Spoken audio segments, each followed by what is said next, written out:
La plupart des gens n'ont aucune idée de ce que signifie être le meilleur. Ils pensent que l'intelligence est un cadeau, que la discipline est un talent inné, que les gens qui réussissent sont nés chanceux. Mais ce n'est que pure fiction. La réalité est plus crue, plus simple, et oui, plus difficile à accepter. Si tu n'es pas le maître de ton esprit, tu en es l'esclave. Et les esclaves n'arrivent jamais loin. Si tu ne contrôles pas tes pensées, quelqu'un d'autre le fera. Si tu ne forges pas ton caractère avec feu et détermination, le monde te façonnera à coups. Si tu continues à attendre le moment parfait, tu mourras en attendant.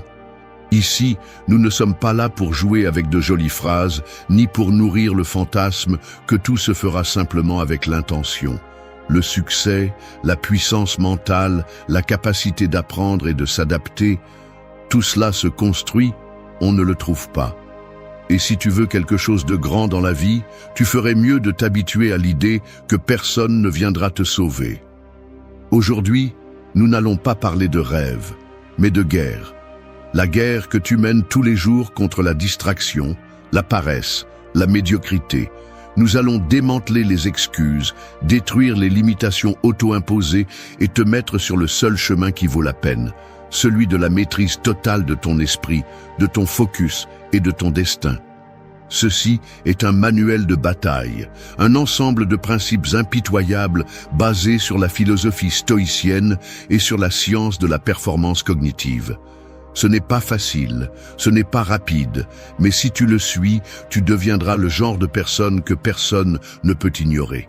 Alors écoute bien, parce que ce qui suit n'est pas pour les tièdes.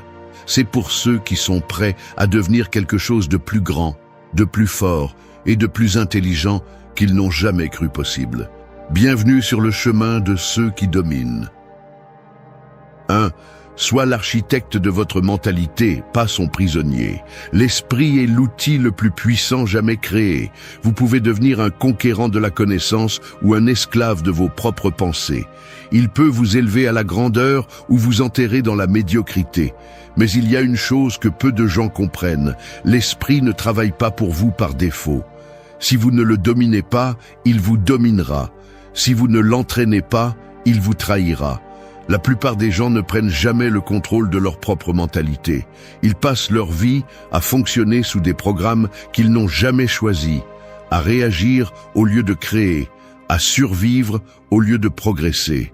Ils absorbent des pensées de n'importe quelle source sans les filtrer, se noient dans les distractions sans les remettre en question, et s'accrochent à des croyances qui les affaiblissent sans même s'en rendre compte.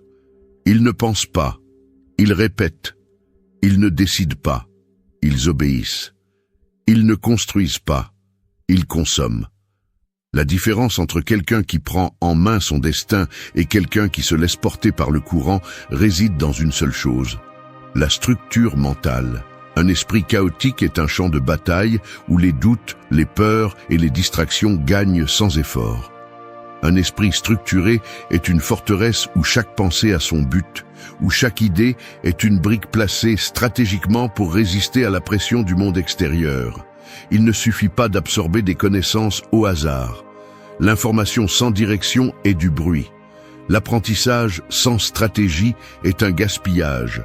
La différence entre quelqu'un qui utilise son esprit comme une arme et quelqu'un qui existe simplement dans l'inertie du quotidien est la capacité de façonner la pensée avec intention. Et cela nécessite 3 choses, l'ordre, la discipline et l'honnêteté brutale. Ordre pour éliminer l'inutile, pour séparer l'utile de l'irrélevant, pour construire une base mentale inébranlable. Discipline pour résister aux distractions qui tentent de corrompre la clarté, pour aiguiser l'intellect sans relâche, pour ne pas tomber dans le piège de la complaisance. Honnêteté brutale pour reconnaître ses propres faiblesses, pour corriger les erreurs sans pitié, pour renverser toute excuse avant qu'elle ne prenne racine. Le stoïcisme a enseigné que le seul véritable domaine que nous possédons est notre esprit. Tout le reste, argent, position, reconnaissance, peut être arraché en un instant. Mais personne ne peut toucher la forteresse d'un esprit bien construit. C'est la différence entre être libre ou être un esclave des circonstances. Le choix est clair. continuer à fonctionner avec un logiciel mental défectueux, plein de distractions et de faiblesses, ou devenir l'architecte d'un esprit impénétrable, précis et mortel. Parce que seul celui qui maîtrise son esprit peut maîtriser son destin. 2. Maîtrise l'art des questions. La qualité de ton apprentissage en dépend. La connaissance n'appartient pas à celui qui accumule des données comme un fichier poussiéreux dans son esprit. Elle appartient à celui qui sait la disséquer, la démonter, la presser jusqu'à sa dernière goutte et la transformer en une arme.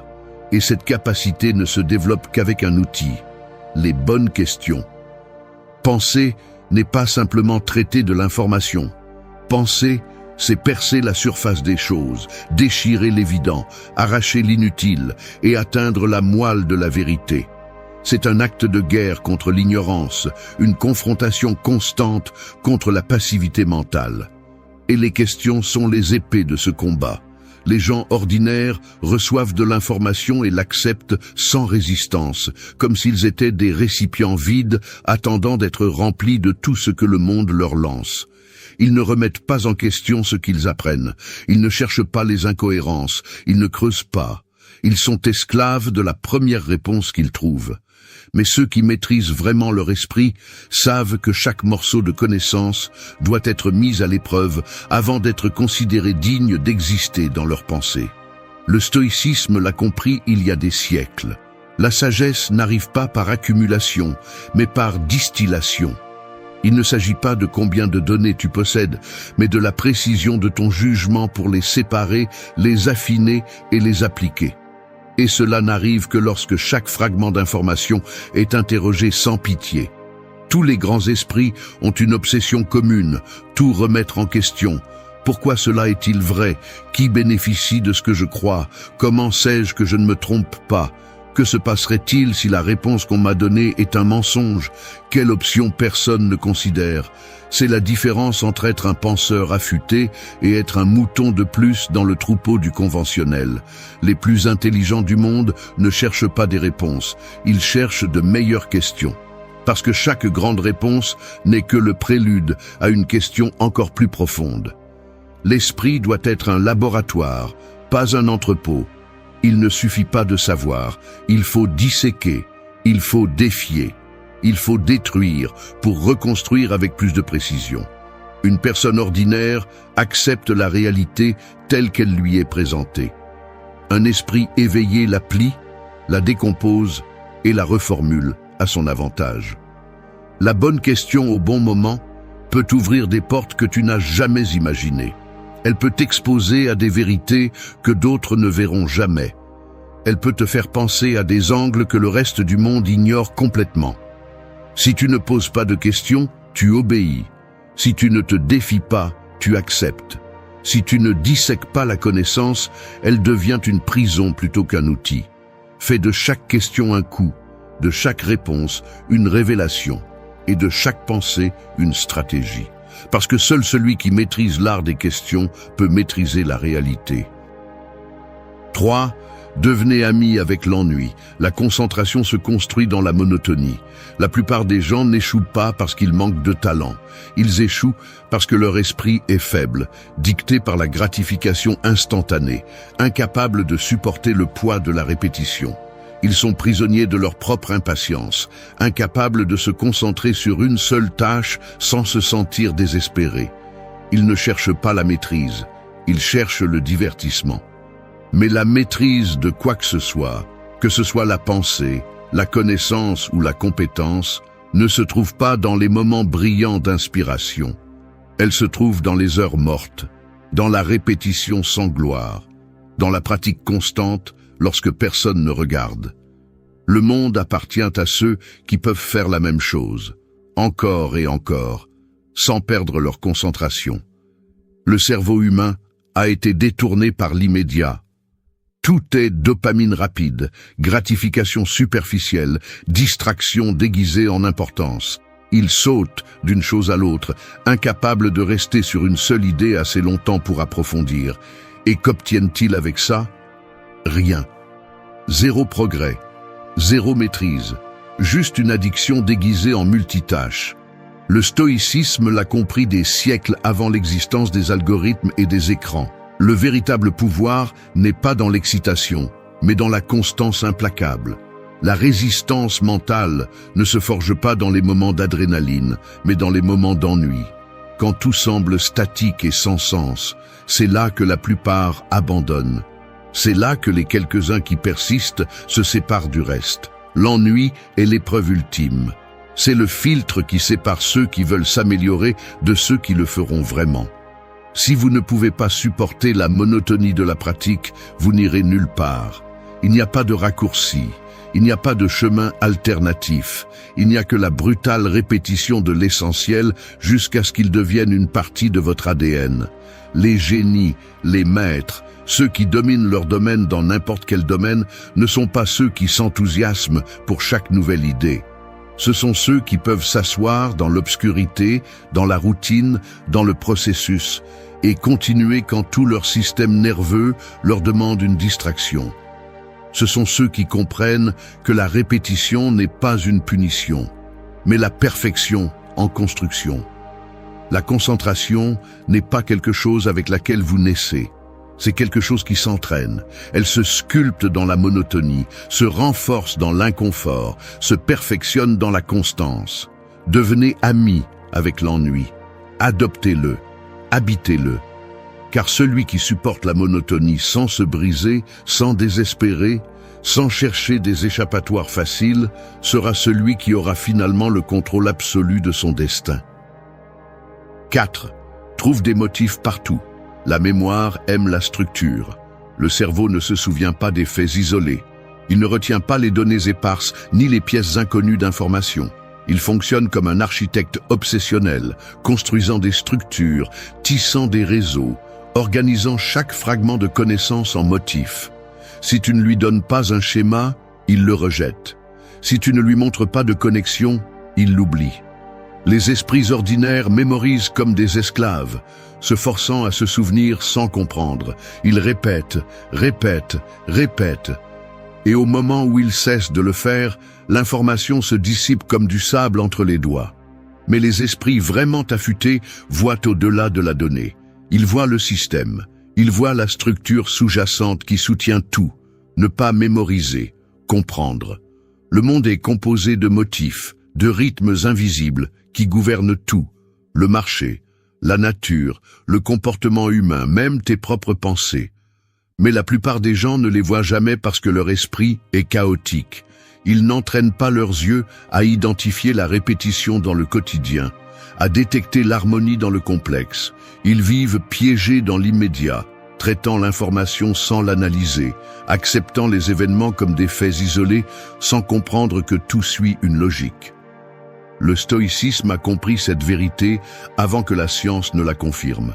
Tout ce qui existe fonctionne sous des règles, des cycles, des répétitions. Rien n'est aléatoire, seulement mal interprété. Le sage n'observe pas les événements, il observe les motifs derrière eux. Il ne se souvient pas des données, il se souvient des systèmes. Il n'a pas mémorisé, il a analysé. Regarde n'importe quel domaine de maîtrise, la stratégie militaire, l'investissement, l'art, le langage. Et tu verras la même chose, des motifs. Ceux qui se distinguent ne sont pas ceux qui essaient de se souvenir de chaque petit détail, mais ceux qui identifient la structure qui relie tout. Parce que lorsque tu vois le squelette derrière l'information, tu n'as plus besoin de te souvenir de tout. Tu as juste besoin de te souvenir de la clé qui ouvre toutes les portes.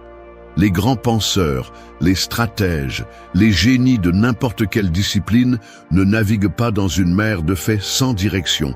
Ils suivent des cartes mentales qu'ils ont construites sur la base de motifs répétitifs. Ils transforment le complexe en simple en trouvant la ligne invisible qui relie les pièces. Si tu veux te souvenir de plus, penser plus vite, apprendre plus profondément, ne force pas la mémoire. Change la façon dont tu observes. Demande-toi ce qui se répète, ce qui se connecte, quelle structure soutient ce que tu apprends. L'esprit n'est pas un carnet où tu notes l'information. C'est un système de réseaux interconnectés. Assure-toi de tisser les tiens avec précision, ou tu seras un autre piégé dans la confusion de la connaissance sans sens. 5. Pense contre toi-même. Débat avec ton propre esprit. L'ennemi le plus dangereux n'est pas à l'extérieur. Ce n'est pas la société, ce n'est pas la concurrence, ce n'est pas l'opinion des autres. C'est ton propre esprit quand tu le laisses libre, sans contrôle, sans questionnement. Un esprit indiscipliné est un écho interminable d'idées empruntées, de croyances sans fondement, de suppositions qui n'ont jamais été mises à l'épreuve. La plupart des gens pensent comme un monologue. Leurs idées entrent, s'installent et ne sont jamais contestées. Ils s'entourent d'informations qui renforcent ce qu'ils croient déjà, évitent tout ce qui dérange leur vision du monde et continuent à se répéter les mêmes mensonges sans s'en rendre compte. Mais un esprit véritablement aiguisé ne se permet jamais ce luxe. Un esprit aiguisé est un esprit en guerre avec lui-même. Le stoïcisme l'a clairement établi. Tu ne dois pas faire confiance à tes premières pensées. Tu ne dois pas supposer que, parce que quelque chose sonne bien dans ta tête, c'est vrai. Tu dois attaquer ta propre logique. Tu dois devenir ton pire adversaire, ton critique le plus impitoyable. Si une idée est faible, elle ne doit pas survivre. Si une croyance ne résiste pas à l'épreuve du feu de l'analyse, elle doit être détruite. Les stratèges les plus brillants de l'histoire, les philosophes les plus incisifs, les penseurs qui ont laissé une empreinte avaient quelque chose en commun. Ils s'interrogeaient sans pitié. Ils ne cherchaient pas la confirmation, ils cherchaient la contradiction. Ils ne voulaient pas se sentir à l'aise avec leurs idées. Ils voulaient les mettre sous pression jusqu'à ce qu'elles se révèlent inébranlables. C'est ce qui sépare les médiocres de ceux qui maîtrisent vraiment leur intellect. Le médiocre défend ses idées sans les avoir examinées. Le maître les détruit d'abord pour voir si elles peuvent être reconstruites de manière plus solide. Pense à cela comme un combat mental constant. Chaque fois que tu crois que quelque chose est vrai, attaque-toi. Trouve le point faible. Examine les fissures dans ta logique. Ton argument tient-il toujours ou s'effondre-t-il comme un château de cartes? Si ça s'effondre, tant mieux. Tu viens d'éliminer une faiblesse mentale avant que le monde ne l'exploite contre toi. La pensée critique n'est pas un ornement intellectuel, c'est une arme.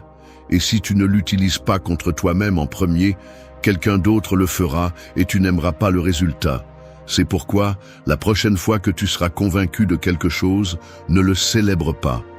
Démolis-le. S'il survit, alors tu as quelque chose de solide. Sinon, tu viens de te sauver de vivre dans l'illusion. 6. Définis le pire scénario et fais en sorte qu'il cesse de te faire peur. La peur est l'ennemi silencieux qui anéantit plus de rêves que l'échec lui-même. Elle n'attaque pas d'un seul coup. Elle ne se présente pas comme un obstacle clair.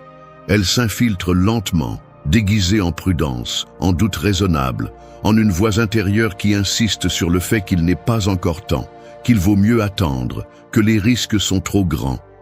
Elle se nourrit de l'inconnu, de l'incertitude, du manque de contrôle. La plupart ne s'arrêtent pas parce qu'ils manquent de talent, ni parce qu'ils manquent d'opportunités. Ils s'arrêtent parce qu'ils n'ont jamais défini précisément ce qu'ils craignent vraiment. Ils vivent paralysés par des fantômes sans visage, pris au piège dans le tourment de scénarios catastrophiques qui n'existent que dans leur tête. Ils imaginent le pire sans même l'analyser, sans le disséquer, sans l'affronter. Et ainsi, ils le transforment en un monstre invincible. Le stoïcisme a enseigné que le pouvoir de la peur ne réside pas dans l'événement lui-même, mais dans la nébuleuse qui l'entoure. Quand elle est traînée à la lumière, quand elle est mise en mots, quand elle est disséquée avec une logique implacable, elle devient quelque chose de tangible, de mesurable, de gérable. Et dans la plupart des cas, le pire scénario n'est pas aussi terrible qu'il semblait dans l'obscurité de l'incertitude. Un échec n'est qu'un événement, pas une sentence. Une erreur n'est qu'une correction sur le chemin, pas la fin du voyage. Une perte n'est pas une condamnation, mais un test de résistance. Mais ceux qui ne définissent jamais leur pire scénario vivent prisonniers d'une angoisse sans forme, enchaînés à la possibilité d'un désastre qu'ils n'osent jamais examiner de près. Les esprits les plus forts ne sont pas ceux qui naissent sans peur, ce sont ceux qui l'affrontent et la détruisent avec une pensée stratégique. S'ils s'assoient en face d'elle, ils la décomposent en morceaux gérables et la transforment en un problème qui peut être résolu. Si le pire scénario est réel, une stratégie est préparée pour y faire face. Si elle est irrationnelle, elle est éliminée et on continue. Il n'y a pas d'autre option. La peur ne gouverne que ceux qui la laissent dans l'ombre. Quand ils s'exposent, quand ils l'analysent, quand ils acceptent sa pire version et continuent malgré tout, elle perd son pouvoir. Et quand la peur n'a plus de contrôle sur l'esprit, il n'y a rien ni personne qui puisse arrêter l'avance de celui qui a décidé d'agir. 7. Transforme les émotions en outils, pas en chaînes. Les émotions sont une force brute, de l'énergie à l'état pur. Elles ne sont ni bonnes ni mauvaises. Enfants solitaires. Mais la différence entre un conquérant et un pion réside dans ce qu'ils en font. Quelqu'un sans contrôle sur son monde intérieur est comme un navire sans gouvernail au milieu d'une tempête, secoué, dirigé par des forces qu'il ne comprend pas, détruit sans même comprendre pourquoi. L'erreur n'est pas de ressentir de la colère, de la peur, de la frustration ou de la tristesse. L'erreur est de laisser ces émotions prendre le contrôle. Il y a ceux qui transforment la colère en destruction et ceux qui la transforment en action inarrêtable. Il y a ceux qui laissent la peur les paralyser et ceux qui la transforment en stratégie froide et mortelle. Tout se résume à la même chose. Tu es le maître ou tu es l'esclave. Le monde est plein de personnes gouvernées par leur chimie interne. Ils se réveillent de mauvaise humeur et considèrent déjà la journée comme perdue. Ils se sentent frustrés et abandonnent. Ils s'excitent et pensent qu'ils peuvent tout faire, mais dès que l'émotion s'estompe, ils s'effondrent. Ils ne construisent jamais rien de solide parce que leur boussole n'est pas leur esprit, mais le caprice de leurs émotions.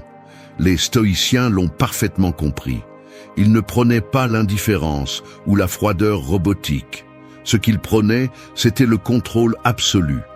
Le contrôle total sur cette énergie sauvage qui, mal dirigée, détruit, mais bien canalisée, peut édifier des empires. Chaque émotion a un code caché. La colère est un pouvoir sans filtre. La peur est un avertissement qu'il y a quelque chose à mieux comprendre. La tristesse est une opportunité de reconstruire avec plus de sagesse. Au lieu de les combattre ou de les laisser prendre le contrôle, le véritable stratège les utilise. Il les plie à sa volonté. Il leur donne une tâche et les met au travail. La colère peut être une étincelle pour bouger. Si elle ne déborde pas, elle devient discipline. La peur peut aiguiser l'esprit. Si elle ne domine pas, elle renforce la prudence sans paralyser. La tristesse peut être une forge. Si elle ne consume pas, elle reconstruit. Il ne s'agit pas d'éteindre le feu, ni de le laisser vous brûler. Il s'agit d'apprendre à le tenir dans ses mains sans qu'il vous consume. Les esprits faibles vivent dans un va-et-vient émotionnel, ne bougeant que lorsque l'impulsion est favorable. Ceux qui dominent leur vie avancent avec ou sans émotion. Il ne dépend pas de se sentir bien pour faire ce qu'il faut faire. Si l'émotion est là, ils l'utilisent. Sinon, ils continuent quand même. Parce que leur volonté ne dépend pas d'un état chimique, mais d'une décision inébranlable. Ici, il n'y a pas de place pour ceux qui cherchent des excuses dans ce qu'ils ressentent.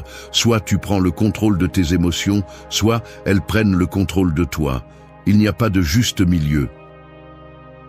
8. Compétitionne uniquement avec toi-même. La comparaison est un piège.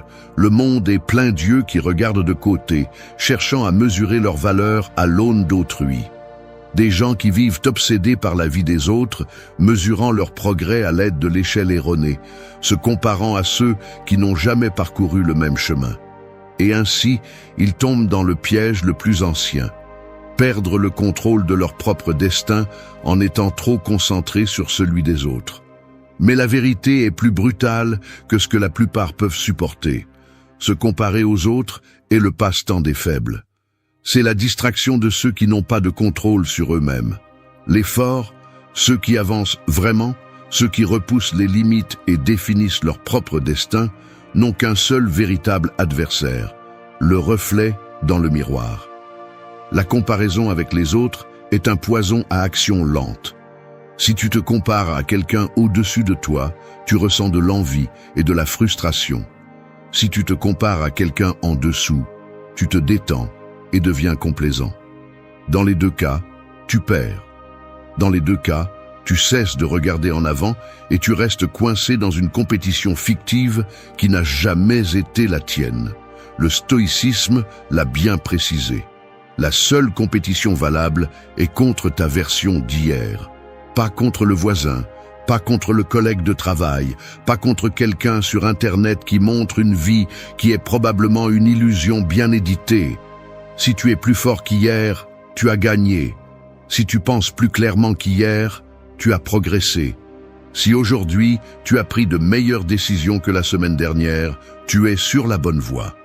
Les véritables conquérants ne regardent pas sur les côtés. Ils ne se soucient pas de qui est devant ou derrière. Ils ne se préoccupent que d'une chose, être égaux dans leur propre parcours. Si un athlète sur une piste de course se distrait en regardant le coureur à côté de lui, il perd de la vitesse. Si un combattant se préoccupe plus de la stratégie de l'autre que de la sienne, il perd le combat avant qu'il ne commence. Et c'est ainsi dans la vie. Si tu dépenses ton énergie à regarder les autres, tu oublies de courir ta propre course. L'esprit d'un maître ne se contamine pas avec le besoin de validation externe. Il ne cherche pas la reconnaissance. Il ne se mesure pas à l'aune des autres. Il ne passe pas son temps dans l'ombre des réalisations d'autrui. Il est trop occupé à dépasser ses propres limites, trop concentré à battre son propre record, trop conscient que la seule compétition réelle est celle qui se déroule en soi. Ici, il n'y a pas de temps pour la jalousie, pour les comparaisons stériles, pour mesurer les victoires avec la mauvaise métrique.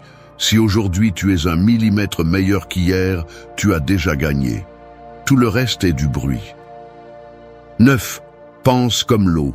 Elle coule, s'adapte et avance. L'eau ne se plaint pas lorsqu'elle rencontre un rocher sur son chemin. Elle ne s'arrête pas pour se lamenter. Elle ne recule pas. Elle ne perd pas de temps à se demander pourquoi l'obstacle est là.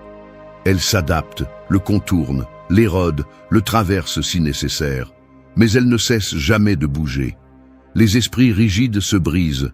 Ceux qui s'accrochent à une seule façon de faire les choses. Ceux qui résistent au changement. Ceux qui exigent que le monde s'adapte à leur vision au lieu d'apprendre à bouger avec lui, sont destinés à s'effondrer. Parce que la réalité ne s'adapte pas à tes désirs. Elle est brutale, imprévisible, et t'entraîne sans pitié si tu n'apprends pas à bouger avec elle. Le problème avec la plupart des gens, c'est qu'ils traitent la vie comme si c'était une route pavée en ligne droite. Ils pensent que, s'ils suivent un plan spécifique, tout fonctionnera exactement comme ils l'ont imaginé. Et quand la réalité les frappe avec des changements inattendus, ils sont paralysés. Ils se brisent parce qu'ils n'ont jamais appris à bouger sans un scénario. Le stoïcisme l'a compris depuis des siècles. La rigidité est un défaut, l'adaptabilité est un pouvoir. Le monde n'est pas un champ de bataille que tu peux contrôler dans son intégralité, mais tu peux contrôler comment tu y réponds. Et la meilleure façon de répondre est d'être comme l'eau, garder l'objectif, mais ne jamais être lié à un seul chemin pour l'atteindre. Les grands stratèges ne gagnent pas parce que leur plan est parfait. Ils gagnent parce qu'ils savent ajuster leur stratégie au moment précis. Ils voient ce que les autres ne voient pas. Ils trouvent des chemins là où les autres abandonnent. Ils profitent de chaque changement comme une opportunité plutôt qu'une disgrâce. Ils ne résistent pas, ils se transforment. Pense à une tempête. L'arbre qui ne cède pas au vent se brise. La branche qui se plie survit. Dans la vie, c'est la même chose. Celui qui s'accroche à une seule façon de faire les choses se frustre, se remplit de ressentiment et finit par perdre. Mais celui qui sait bouger intelligemment, celui qui sait changer quand c'est nécessaire sans perdre de vue son objectif, est celui qui finit toujours par gagner. Le changement n'est pas ton ennemi. Ton ennemi est la rigidité. Il ne s'agit pas d'être passif ni d'accepter tout ce qui se passe sans résistance. Il s'agit d'apprendre à bouger dans n'importe quelle circonstance, de savoir quand pousser, quand céder, quand insister et quand pivoter. Les esprits les plus mortels ne sont pas ceux qui s'accrochent le plus, mais ceux qui s'adaptent le mieux. Parce qu'à la fin, l'eau trouve toujours son chemin. 10. Mesure ta grandeur par les vies que tu touches, non par les réalisations que tu accumules. Le monde t'a menti. On t'a appris que le succès est un chiffre, un nombre que l'on peut compter, une collection de trophées et de titres que les autres peuvent voir et applaudir. On t'a fait croire que la valeur d'une vie se mesure à ce qu'elle accumule, à ce qu'elle possède, à ce qu'elle peut montrer comme preuve qu'elle a réussi. Mais cette idée est aussi fragile qu'un château de sable. Le temps efface tout, l'argent change de propriétaire, les applaudissements s'éteignent, et à la fin, il ne reste que l'écho de ce que tu as fait pour les autres. Regarde les plus riches, les plus célèbres, ceux qui semblaient tout avoir. Quand ils disparaissent, la plupart d'entre eux sont oubliés en quelques années, parfois en quelques mois. Leur héritage s'efface parce qu'il était construit sur des choses que le temps détruit facilement.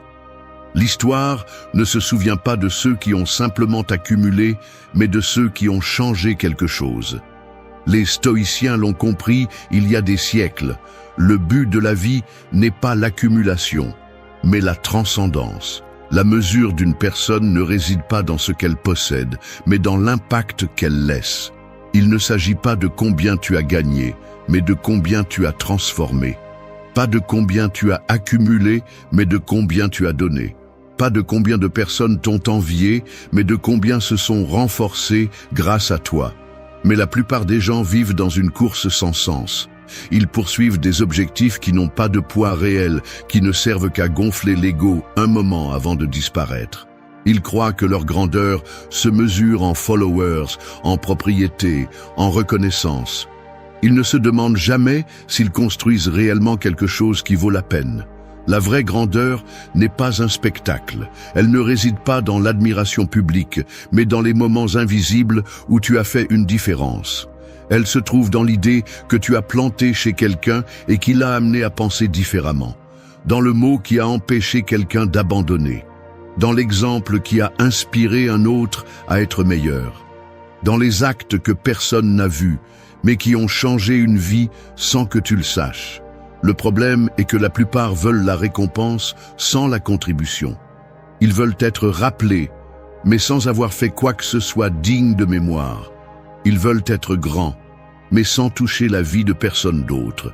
Et c'est ainsi qu'ils finissent comme des noms de plus sur une liste de personnes qui ont existé, mais qui n'ont jamais laissé de traces. Choisis bien comment tu mesures ta vie. Si ta seule mesure est ce que tu peux accumuler, alors tu disparaîtras aussi vite que les biens que tu as laissés derrière toi.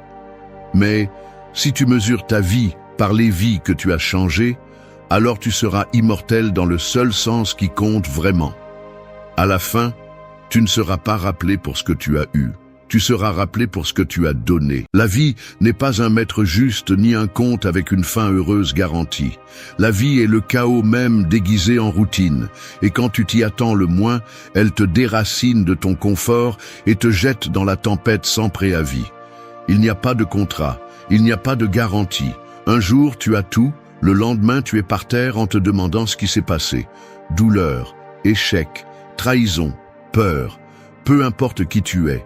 Tôt ou tard, tu devras tous les goûter. Et quand ce moment arrivera, il n'y aura que deux chemins, te briser ou devenir quelque chose de plus grand. Personne ne viendra te sauver, personne ne viendra te relever du sol.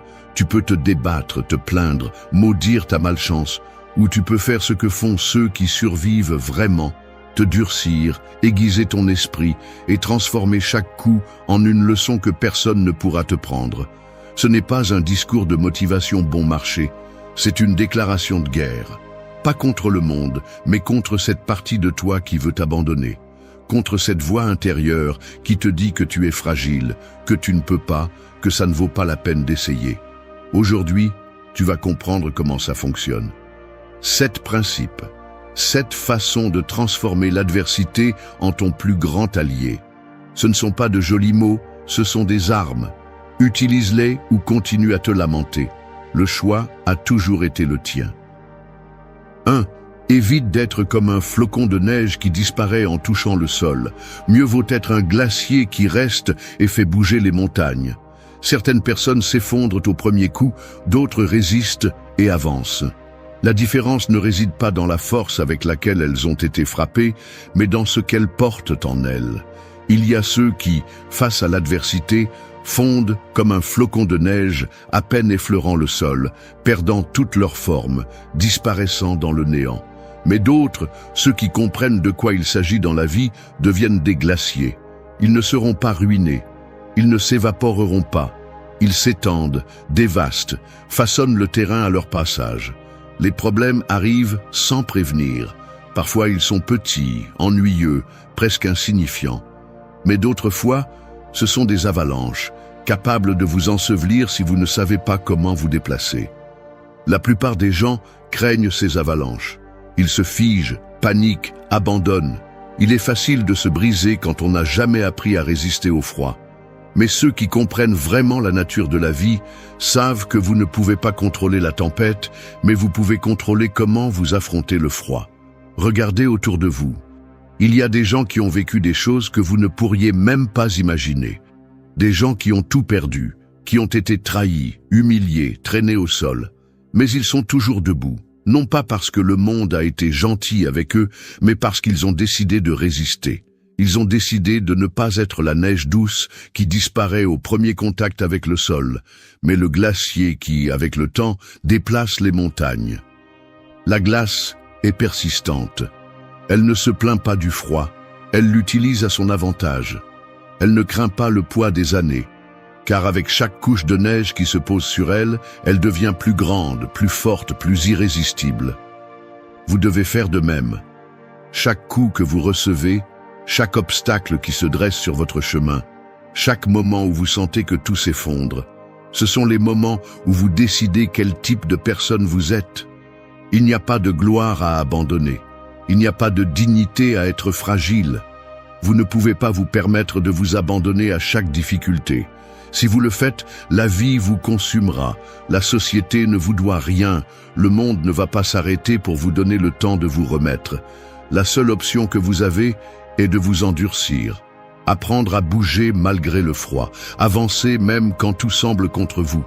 Quand tout autour de vous s'effondre, quand vous sentez que la pression est insupportable, quand vous pensez que vous ne pouvez plus, souvenez-vous de ceci. Les faibles fondent, les résilients deviennent des montagnes de glace. Ce n'est pas une question de chance, c'est une question de décision. Vous pouvez vous plaindre de l'injustice de la vie, ou vous pouvez utiliser chaque coup pour devenir plus fort. Vous pouvez être comme tout le monde, fragile, en attendant que le monde devienne plus facile. Ou vous pouvez devenir quelque chose de plus grand, de plus lourd, d'impossible à déplacer. Le froid n'est pas le problème. La tempête n'est pas le problème. Le problème est comment vous décidez de les affronter.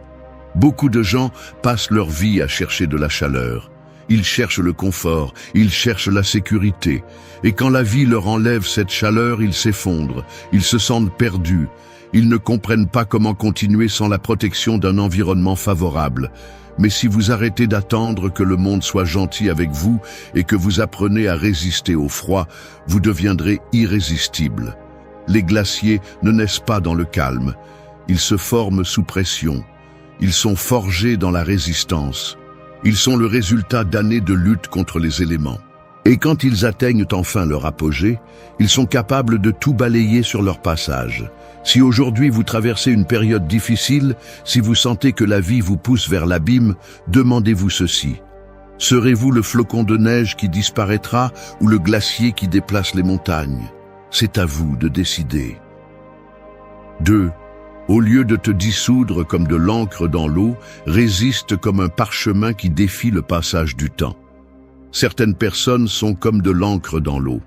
Il suffit d'un seul coup, d'une seule déception, d'une seule chute, et leur essence se disperse, se perd, devient méconnaissable. Avant, elles étaient fermes, avaient un but, avaient une voie. Mais quand la vie les confronte, quand les problèmes les plongent dans l'incertitude, elles disparaissent sans laisser de traces. Le monde est plein de fantômes de ce qui étaient autrefois des personnes avec des rêves. Des gens qui ont commencé avec force, avec des ambitions, avec des idéaux, mais qui ont fini par se diluer dans la foule, dans la routine, dans la résignation. Ils se sont tellement adaptés à la pression qu'ils ont fini par perdre leur forme. Et le pire de tout, c'est qu'ils ne s'en sont même pas rendus compte. C'est ce que fait la vie si tu n'es pas vigilant. Elle t'use, te corrompt, te défigure, jusqu'à ce qu'un jour tu te regardes dans le miroir et que tu ne reconnaisses pas la personne que tu vois. Tu n'es plus toi. Tu n'es que le résultat d'années de coups, de concessions, de cessions face au confort et à la peur. La société te pousse à être malléable, à être flexible, au point où tu n'es plus rien en particulier. Elle te veut doux, malléable, facile à oublier. Combien de personnes ont enterré leurs rêves parce que quelqu'un d'autre leur a dit qu'ils n'étaient pas réalistes? Combien se sont tus parce qu'ils avaient peur de déranger? Combien sont devenus une ombre, à peine visible, à peine existante? Mais il y a une autre façon de vivre. Être le parchemin, pas l'encre. Être la surface sur laquelle l'histoire est gravée, sur laquelle les cicatrices ne sont pas des signes de défaite, mais des preuves que tu es toujours debout. Le parchemin ne se désagrège pas avec l'eau, ne s'efface pas avec la tempête, ne change pas avec la pression. Permanence. Regarde l'histoire. Les mots qui ont survécu des siècles n'ont pas été écrits avec de l'encre fragile sur du papier bon marché. Ils ont été gravés dans la pierre, sur des parchemins, sur quelque chose qui pouvait résister au passage du temps. Qu'est-ce qui te fait croire que ta vie est différente? Si tu laisses chaque coup t'effacer un peu plus, si tu permets à chaque échec de te faire oublier qui tu es, alors tu es condamné à disparaître sans laisser de traces. Être le parchemin signifie que chaque expérience laisse une marque sur toi, mais ne te détruit pas. Cela signifie que tu apprends, que tu grandis, que tu te renforces avec chaque cicatrice au lieu de t'effondrer avec chaque égratignure. Écrire ton histoire avec du feu, avec quelque chose qui ne peut pas être effacé même par la pire des tempêtes. La différence entre ceux qui transcendent et ceux qui disparaissent ne réside pas dans ce qui leur arrive, mais dans la façon dont ils réagissent. Les faibles se laissent dissoudre, les forts gravent leur nom dans la roche. Les gens qui laissent une empreinte ne sont pas ceux qui ont eu la vie la plus facile, mais ceux qui ont eu la volonté de résister, peu importe combien le chemin est devenu difficile. Le monde va essayer de te modeler, de t'adoucir, de t'intégrer. Mais vas-tu permettre qu'on te dilue? Vas-tu laisser le courant t'emporter comme tous les autres? Ou vas-tu être l'exception, la preuve qu'il y a ceux qui résistent? Quand la vie essaie de t'entraîner dans l'oubli, résiste. Quand le monde essaie de te réécrire, grave ton histoire avec du feu. Et quand viendra le jour où la poussière recouvrira tout autour de toi, assure-toi que ton essence est toujours là, intacte. Que le temps passe sur toi, mais qu'il ne t'efface pas. Que l'eau essaye de t'engloutir, mais qu'elle ne te découvre pas. Que lorsque quelqu'un regarde en arrière, il puisse voir clairement que tu étais là. 3. Si le destin essaie de te faire disparaître, transforme-toi en une cicatrice qui raconte une histoire plutôt qu'en une page blanche. La vie ne prévient pas quand elle va frapper. Elle ne te donne pas le temps de te préparer. Elle ne te demande pas si tu es prêt. Elle le fait simplement. Et quand le coup tombe, il y a deux types de personnes. Celles qui s'effondrent et disparaissent, et celles qui laissent des cicatrices. Ceux qui s'effondrent sont comme des pages blanches, sans traces, sans marques, sans histoire. Ils sont passés par la vie sans vraiment la vivre. Ils ne sont jamais tombés parce qu'ils ne se sont jamais risqués. Ils ne se sont jamais brisés parce qu'ils n'ont jamais affronté quelque chose d'assez grand pour défier leur existence. Ils ont glissé sur la surface de la vie, évitant chaque obstacle, esquivant chaque douleur, espérant arriver intact à la fin du chemin. Mais personne ne se souvient d'un livre sans mots. Personne ne raconte l'histoire de ceux qui n'ont jamais eu rien à raconter. Mais ceux qui laissent des cicatrices sont différents. Ce sont ceux qui ont été renversés, ceux qui ont saigné, ceux qui ont crié dans l'obscurité et qui ont quand même trouvé le moyen de se relever. Et quand ils se sont relevés, ils ne l'ont pas fait de la même manière. Ils se sont relevés avec des marques, des fissures, des souvenirs gravés dans la peau. Mais surtout, ils se sont relevés avec la certitude que personne ne pourrait les renverser de la même manière. Les cicatrices ne sont pas des blessures ouvertes, ce sont des preuves de résistance. Ce sont la signature de ceux qui ont refusé de disparaître, de ceux qui ont affronté le destin avec les poings fermés et le cœur en feu. Ce sont la preuve que la douleur ne les a pas définis, mais les a transformés. Le monde est plein de ceux qui essaient de les cacher. Ils se couvrent de vêtements, de mensonges, d'excuses. Ils parlent de ce qu'ils étaient, mais pas de ce qui leur est arrivé.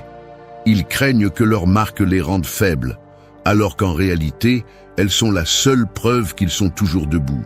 Ils préfèrent paraître intacts devant les autres, comme s'ils n'avaient jamais été touchés par la vie, comme s'ils n'avaient jamais perdu une bataille.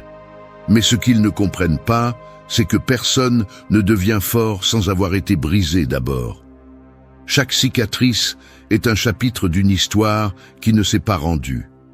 Ce sont les lignes d'un livre qui n'a pas été brûlé, même si le feu a essayé de le consumer. Ce sont les sillons d'une bataille qui a été gagnée, même si l'ennemi a été cruel. Ce sont le signe que le passé t'a frappé, mais ne t'a pas vaincu. Il n'y a pas d'honneur à être une feuille blanche. Il n'y a pas de valeur à être une histoire qui n'a jamais été écrite. La vie ne respecte pas ceux qui essaient de passer inaperçus. La vie met à l'épreuve ceux qui ont quelque chose à prouver. La vie pousse, frappe et écrase, non pas parce qu'elle veut te détruire, mais parce qu'elle veut savoir si tu es digne de continuer. Quand le destin viendra pour t'effacer, ne fuis pas, ne te dissipe pas, n'essaie pas d'être invisible, réponds. Laisse le monde essayer de te renverser, laisse les coups tomber, la douleur brûler, le vent emporter. Et quand tout sera passé, quand la poussière se sera posée et le bruit aura disparu, montre tes cicatrices et continue à marcher. Les pages blanches sont oubliées, les cicatrices sont rappelées. Tu n'es pas ici pour être un espace vide dans le livre de l'existence. Tu es ici pour laisser une marque que personne ne peut effacer. La question n'est pas de savoir si la vie te marquera, elle le fera. Ce qui compte vraiment, c'est ce que tu feras de ces marques. Si tu les cacheras comme une malédiction ou si tu les porteras comme la preuve que tu as été ici, que tu as combattu, que tu as vécu. 4. Ne laisse pas les nœuds de la vie te piéger. Apprends à être le lien qui unit et renforce. Il y a des personnes qui n'ont pas besoin d'un ennemi, car leur pire adversaire vit à l'intérieur de leur propre tête. Ce sont des soldats qui n'ont jamais foulé le champ de bataille, mais qui sont déjà vaincus par les fantômes de leurs pensées. Chaque doute est un fil qui s'emmêle avec la peur, chaque regret est un nœud serré qui les étouffe. Ils sont paralysés dans une toile d'indécision, pris au piège dans des problèmes qu'ils ont eux-mêmes tissés. Au début, les nœuds sont petits, une pensée qui se répète, une insécurité qui est ignorée, une peur qui semble inoffensive. Mais avec le temps, ces fils lâches deviennent un enchevêtrement incontrôlable. Ils s'accrochent à ce qu'ils ne peuvent plus changer. Ils sont obsédés par ce qui pourrait mal tourner. Ils sont enchaînés à des souvenirs qu'ils auraient dû laisser partir depuis longtemps. Et quand ils essaient de bouger, ils découvrent qu'il est déjà trop tard. Ils sont piégés dans une prison qu'ils ont eux-mêmes construite. Une corde n'a pas été faite pour s'emmêler dans son propre chaos. Une corde a été faite pour soutenir, pour unir, pour construire. Mais quand elle devient son propre obstacle, elle perd son sens. Et il en va de même pour les personnes, celles qui se perdent dans leur propre esprit, celles qui se consument dans leur propre drame, finissent par être les plus grands saboteurs de leur propre vie. Il y a ceux qui passent des années à essayer de dénouer des nœuds qui n'auraient jamais dû exister. Ils croient que, s'ils pensent assez, ils trouveront une réponse, que s'ils analysent chaque erreur, ils trouveront un moyen de remonter le temps. Mais peu importe combien ils tirent sur la corde, ils ne feront que la serrer davantage. Certains problèmes ne se résolvent pas, ils se lâchent. La vie n'attend pas que tu résolves chaque conflit interne. Elle ne s'arrêtera pas pour te donner le temps nécessaire pour surmonter chaque peur, chaque doute, chaque insécurité. Soit tu apprends à couper les nœuds qui te retiennent, soit tu passeras ta vie coincé en eux. Regarde ceux qui avancent. Ce ne sont pas ceux qui n'ont jamais eu de problème, mais ceux qui ont compris qu'ils ne peuvent pas passer leur vie à s'emmêler dans des pensées sans issue. Tout ne doit pas être compris, tout ne doit pas être résolu. Parfois, la seule chose nécessaire est la volonté de lâcher prise. Les personnes les plus fortes ne sont pas celles qui ne se sont jamais retrouvées piégées, mais celles qui ont compris qu'elles pouvaient couper les nœuds qui les retenaient. Ne t'accroche pas à ce qui ne fait que te noyer. Ne reste pas coincé dans des pensées qui ne mènent nulle part. Ne perds pas des années à essayer de résoudre ce que tu devrais simplement laisser derrière toi. Quand une corde est trop emmêlée, la seule façon de la libérer est de prendre une décision ferme. Soit tu la dénoues avec patience, soit tu la coupes sans pitié. Il y a des batailles qui se gagnent avec stratégie, avec temps, avec dévouement. Mais il y en a d'autres où la seule réponse est d'arrêter de perdre du temps et d'avancer. Utilise ta force pour ce qui en vaut vraiment la peine. Si tu vas soutenir quelque chose, que ce soit les personnes qui comptent pour toi, les principes qui te définissent, les objectifs qui valent vraiment l'effort. Tout le reste, tout ce qui n'existe que pour te lier, pour consommer ton énergie, pour te freiner, coupe-le. Les cordes peuvent servir à attacher ou à libérer, pour retenir ou pour étouffer. Ne sois pas le prisonnier de tes propres nœuds.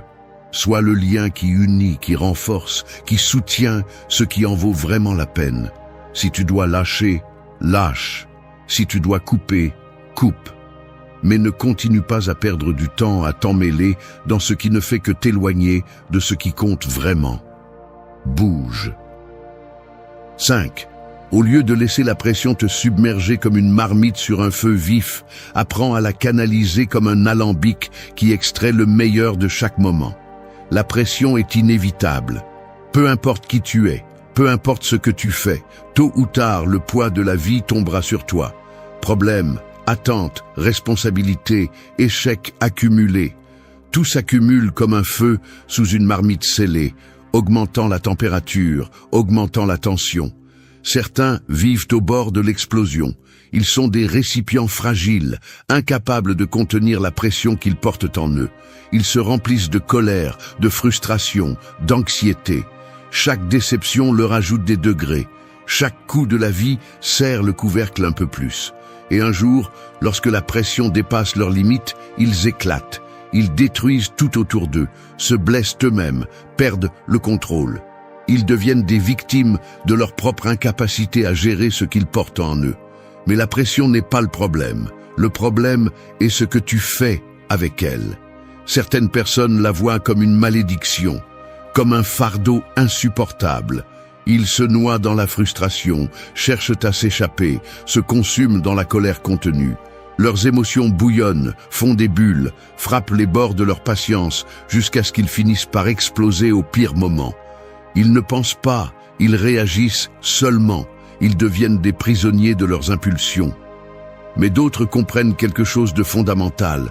La pression n'est pas là pour te détruire, mais pour te transformer. Le feu peut se consumer, mais il peut aussi se purifier. Il peut détruire, mais il peut aussi raffiner. Un alambic, contrairement à une marmite scellée, n'essaie pas de contenir la pression jusqu'à l'effondrement. Il prend la chaleur, la canalise, la transforme en quelque chose de plus pur, de plus fort, de plus précieux. Il ne se brise pas, il distille. La vie mettra le feu sous tes pieds. Tu ne peux pas l'éviter. Mais tu peux choisir si tu deviens une marmite sur le point d'exploser ou un alambic qui transforme la chaleur en force. Les personnes les plus fortes ne sont pas celles qui n'ont jamais ressenti la pression, mais celles qui ont appris à l'utiliser à leur avantage. Regarde ceux qui ont accompli de grandes choses. Aucun d'eux n'est arrivé là sans pression, sans sacrifice, sans moment où tout semblait impossible. La différence est qu'ils n'ont pas laissé la pression les briser. Ils n'ont pas gaspillé leur énergie en colère inutile. Ils ne se sont pas consumés en frustration sans sens. Ils ont pris le feu et l'ont utilisé pour se renforcer, pour distiller leur but, pour transformer l'adversité en leur plus grand outil. Chaque obstacle, chaque échec, chaque coup du destin est du combustible. Si tu l'utilises bien, il te renforce. Si tu le gères mal, il te détruit. Il ne s'agit pas d'ignorer la douleur ou de prétendre que tout va bien. Il s'agit de comprendre que la pression n'est pas ton ennemi, c'est ton épreuve. Certains permettent à la pression de les immobiliser, de les réduire en cendres. Ils se perdent dans le désespoir, dans la plainte, dans l'impuissance. D'autres, ceux qui comprennent le jeu, transforment chaque coup en une opportunité de se polir. Ils ne voient pas le feu comme une punition, mais comme le processus nécessaire pour devenir quelque chose de plus résistant. Quand la pression devient insupportable, quand tu sens que la chaleur est trop intense, rappelle-toi ceci. Ce qui fait mal aujourd'hui te soutient demain. Ce qui brûle aujourd'hui te façonne. Ne laisse pas la frustration prendre le contrôle. Ne laisse pas la colère consumer ce que tu aurais pu construire. Respire. Canalise. Utilise la pression à ton avantage. Laisse-la affiner ce que tu es au lieu de te détruire. Tu ne peux pas éteindre le feu de la vie, mais tu peux décider s'il te consume ou te renforce. Une marmite faible explose. Un alambic intelligent se transforme. La pression ne disparaîtra pas, elle ne deviendra pas plus facile. Mais si tu apprends à la gérer, si tu apprends à la transformer en ton allié plutôt qu'en ton ennemi, alors tu découvriras que la chaleur que tu as voulu éviter un jour est la même qui te rendra invincible. 6. Quand le soleil brûle avec intensité, ne fonds pas comme la cire, renforce-toi comme l'argile que la chaleur façonne et résiste dans sa meilleure version. Certaines personnes s'effondrent au premier coup de chaleur. Quand les choses ne se passent pas comme prévu, quand la pression devient insupportable, quand la vie les expose à des températures qu'ils n'ont jamais imaginées, ils perdent leur forme, ils glissent, ils disparaissent. Ils sont comme de la cire exposée au soleil, fragiles, sans défense, incapables de supporter la moindre résistance sans abandonner. La cire maintient sa structure tant que tout est stable, tant que tout est prévisible. Mais dès que la température monte, dès que la réalité devient difficile, elle se décompose, perd sa solidité, cesse d'être ce qu'elle était. Elle devient un liquide informe, sans direction, emporté par n'importe quelle circonstance qui le touche. L'argile, en revanche, commence tout aussi molle. Elle n'a pas encore sa forme finale, elle est encore en train de devenir quelque chose de défini. Mais quand la chaleur arrive, elle ne s'effondre pas. Elle résiste. Elle ne s'affaiblit pas avec le feu, elle se transforme. Elle devient ferme, résistante, inébranlable. Le feu ne prévient pas, n'attend pas d'être prêt. Il brûle simplement, consume, teste jusqu'où tu peux résister. Certains essaient de fuir, cherchent refuge dans le confort, dans la stabilité, dans la fausse sécurité de ce qui ne change jamais. Mais la chaleur n'est pas quelque chose que tu peux éviter. La vie ne s'adapte pas à ta fragilité. Certains passent leur vie à maudire la chaleur, à se plaindre de l'injustice du feu, à regretter la pression de chaque moment difficile. Mais le feu n'est pas leur ennemi. C'est l'outil qui révèle ce qu'ils sont vraiment. Ceux qui le comprennent cessent de résister et commencent à l'utiliser. Ils apprennent que chaque coup de chaleur est une opportunité pour se renforcer, pour se définir, pour devenir quelque chose qu'il n'était pas avant. Rien de solide n'a été forgé dans le froid. Rien de fort n'a été construit en l'absence de pression. Le feu a toujours été le filtre qui sépare ce qui vaut la peine de ce qui se brise facilement. Les personnes les plus résistantes, celles qui ont transcendé, ne sont pas nées dans la douceur. Elles ont été façonnées dans l'intensité, elles ont été poussées à la limite, elles ont été brûlées encore et encore, jusqu'à ce que leur structure devienne inébranlable. La chaleur n'est pas un choix. Tôt ou tard, elle arrivera, et quand elle le fera, elle exposera qui tu es vraiment. Certains s'effondrent, se décomposent, deviennent ce qu'ils n'ont jamais voulu être. D'autres laissent le feu faire son travail, les raffiner, les transformer en quelque chose qui ne peut plus être détruit. Le soleil ne s'arrête jamais pour demander si tu peux le supporter. Ne baisse pas l'intensité parce que tu te sens fatigué. Il ne cesse pas de brûler parce que tu le trouves injuste. Il est là pour tester de quoi tu es fait. Le feu qui consume certains est le même qui renforce d'autres. Tout dépend de la façon dont tu l'affrontes. Ceux qui craignent la chaleur cherchent refuge dans l'ombre, mais c'est là que rien ne pousse jamais. Ils préfèrent rester dans la sécurité, dans le prévisible, dans ce qui ne les défie pas. Mais ce qui ne s'expose pas au feu ne résiste jamais. Être la cire est facile. Cela ne demande aucun effort. Il suffit de rester dans le mou, dans le malléable, dans ce qui cède à la moindre pression. Mais être l'argile est une autre histoire. L'argile doit supporter le feu sans se briser. Elle doit accepter que le processus est douloureux. Elle doit comprendre que la seule façon d'atteindre sa véritable force est de passer par les flammes. Tu ne peux pas contrôler l'intensité du soleil, mais tu peux décider comment tu réagis à lui. Si tu fonds ou si tu te façonnes, si tu t'effondres ou si tu te raffines, si tu te plains de la chaleur ou si tu l'utilises pour renforcer ta structure. La différence entre ceux qui survivent et ceux qui se brisent ne réside pas dans ce qu'ils affrontent, mais dans ce qu'ils laissent le feu faire avec eux. Les faibles maudissent la chaleur, les forts deviennent quelque chose de plus résistant. Quand la vie brûle, quand le soleil semble insupportable, quand tu sens que tu fonds sous la pression, tiens bon, laisse le feu faire son travail, ne résiste pas, adapte-toi. L'argile n'est jamais la même après la chaleur, mais quand elle sort du four, elle est indestructible. Le soleil ne pardonne pas, la vie n'attend pas. Tu n'as que deux options. T'évaporer comme la cire ou devenir quelque chose que personne ne peut briser. 7. Si le changement semble incertain, accueillez-le comme la graine en automne, qui tombe seulement pour fleurir avec plus de force au printemps. Certains pensent qu'ils peuvent tout retenir pour toujours. Ils s'accrochent désespérément à ce qu'ils connaissent, à ce qu'ils étaient, à ce qui leur donnait un jour un sens. Ils s'accrochent à leur réalisation, à leurs relations, à leur identité passée, comme si en serrant plus fort, ils pouvaient arrêter le vent, comme si l'automne n'arriverait pas s'ils refusent de le voir. Mais la nature n'attend pas. Quand il est temps de lâcher prise, tu lâches, ou le poids de ce qui ne t'appartient plus te brisera. L'arbre qui résiste au changement se brise. Il dépense son énergie à soutenir des feuilles mortes, à s'accrocher à des branches sèches, à lutter contre un cycle qui ne peut pas être arrêté.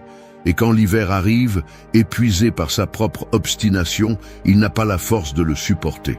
Ce n'est qu'une question de temps avant que le froid ne le brise en deux. Mais l'arbre qui comprend les saisons ne lutte pas contre elles. Il ne s'accroche pas, ne se lamente pas, n'a pas peur. Il sait que chaque feuille qui tombe fait partie de quelque chose de plus grand.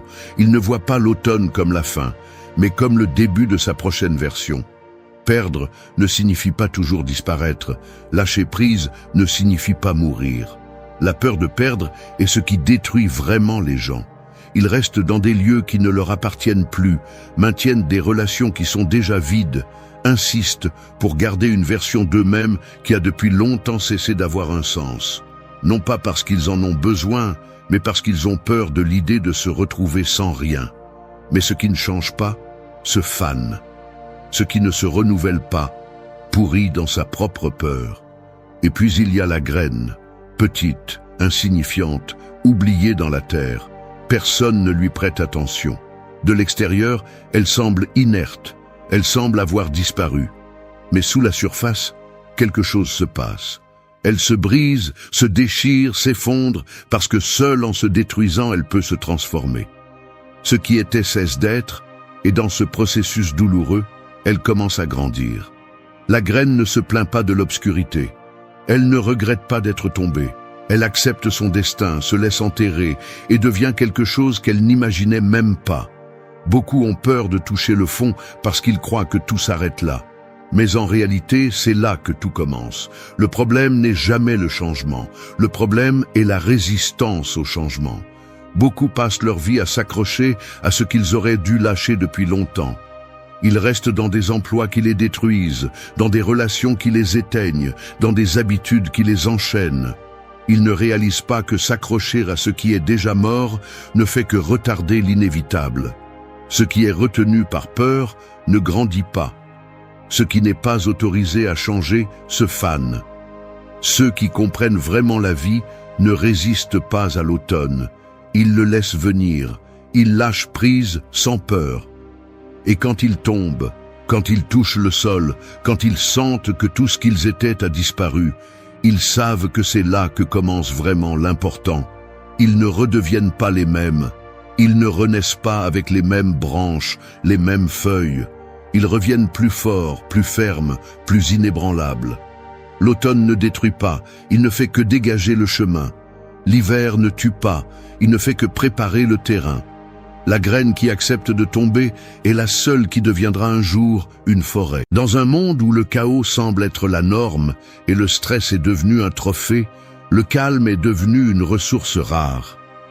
On nous a appris que d'être occupé tout le temps est synonyme de succès, que la hâte est le chemin le plus court vers nos objectifs. Mais combien de fois cette vitesse t'a conduit à prendre de mauvaises décisions, à regretter ce que tu as dit ou à te sentir débordé? La vérité est que le succès ne consiste pas à faire plus, mais à faire mieux. Et c'est là qu'intervient la sérénité, cette capacité à garder la tête froide alors que tout autour de toi semble brûler. La philosophie stoïcienne le savait déjà il y a des siècles. Le calme n'est pas seulement la tranquillité. C'est une stratégie. C'est la différence entre réagir impulsivement ou répondre avec sagesse, entre l'épuisement constant ou la productivité consciente. Aujourd'hui, je veux te montrer comment cultiver ce calme intérieur, comment transformer l'anxiété en clarté et le chaos en opportunité.